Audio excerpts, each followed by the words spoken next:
హోదాలో అతనికి ఇచ్చారు ఆ రోజున. పీజేఆర్ అప్పుడు. ఏది రాజశేఖర రెడ్డి పీసీసీ ప్రెసిడెంట్ కాకముందు. పీజేఆర్ అప్పుడు సీఎల్పీ లీడర్ అనమాట. ఆ తర్వాత కదా రాజశేఖర రెడ్డి ఇదయింది, పీసీసీ చీఫ్ అయ్యి ప్రతిపక్ష నాయకుడు అయ్యాడు. అప్పటికి ఆ కాన్సెప్ట్ నడిచింది సీన్.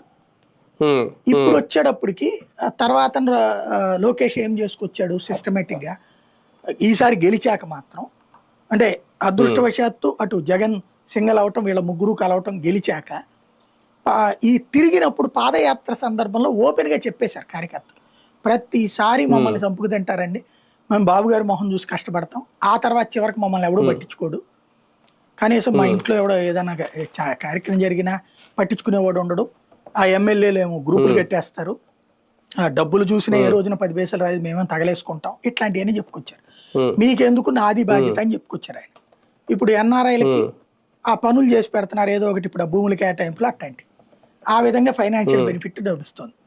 అట్లాగే ఉపాధి హామీ పథకాలు, ఇసుక, మద్యము, మైనింగ్, ఇవన్నీ కార్యకర్తల నాయకులకేగా. అలాగే ఓపెన్గా ఈసారి, ఇదివరకు అయితే కనుక చాటుగా జరిగేది, కొంతమందికే కుదిరేది, ఇప్పుడు ఓపెన్గా ఇచ్చేస్తున్నారు. దానికి తోడు జగన్ టైంలో అన్ని నామినేటెడ్ పదవుల ఆ పదవికి ఏముండి సచ్చిందంట అంటూ పేపర్లో రాశారు. కానీ ఇవాళ అన్ని నామినేటెడ్ పదవులు ఇప్పుడు కూడా ఇచ్చారుగా, బోలెడన్ని నామినేటెడ్